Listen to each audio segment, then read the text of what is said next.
டேஸ்ட்டான கேரட் அல்வா எப்படி செய்கிறதுன்னு பார்க்கலாம் வாங்க. இது ஒரு ஈஸியான ஸ்வீட் ரெசிபி. அதுக்கு வடச்சட்டியில் ஒரு 3 ஸ்பூன் நெய் ஊற்றிக்கலாம். நெய் வந்து கொஞ்சம் தாராளமாகவே ஊற்றிக்குங்க.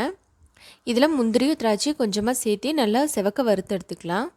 இப்போ பாருங்கள், நல்லா செவந்துருச்சு. திராட்சை வந்து நல்லா இந்த மாதிரி ஊதி வரணும். இது ஒரு தட்டில் தனியாக எடுத்து வச்சுக்கலாம். இப்போ அதே வடச்சட்டியில் 2 கப்பு துருவன கேரட் எடுத்துருக்கேன். தோல் சீவிட்டு அந்த கேரட்டை நல்லா துருவி எடுத்துக்கங்க. அதை நெய்லியே வந்து லைட்டாக நம்ம வறுத்து எடுத்துக்கலாம். இப்போ பாருங்கள், நல்லா கலர் சேஞ்ச் ஆயிடுச்சு.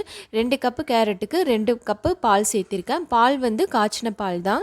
இதை நல்லா ஊற்றி உள்ளே மிக்ஸ் பண்ணி விட்டுட்டு அடுப்பு சிம்லேயே வச்சு இது நல்லா வேகணும். அதே சமயம் நல்லா பால் சுண்டி வரணும். இப்போ பாருங்கள், கேரட்டும் நல்லா வெந்துருச்சு, பாலும் நல்லா சுண்டிருச்சு.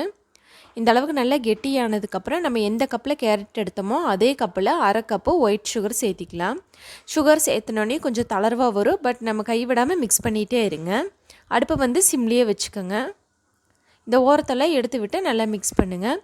இப்போ நம்ம தனியாக வறுத்து வச்சுருக்க முந்திரியும் திராட்சையும் உள்ளே சேர்த்து நல்லா மிக்ஸ் பண்ணிக்கலாம். அடுப்பை வந்து லோ ஃப்ளேம்லேயே வச்சு மிக்ஸ் பண்ணிங்கன்னா இந்த மாதிரி நல்லா கெட்டியாக வரும். கைவிடாமல் நல்லா கிளறிட்டே இருங்க. இப்போ பாருங்கள், நல்லா சுண்டிருச்சு.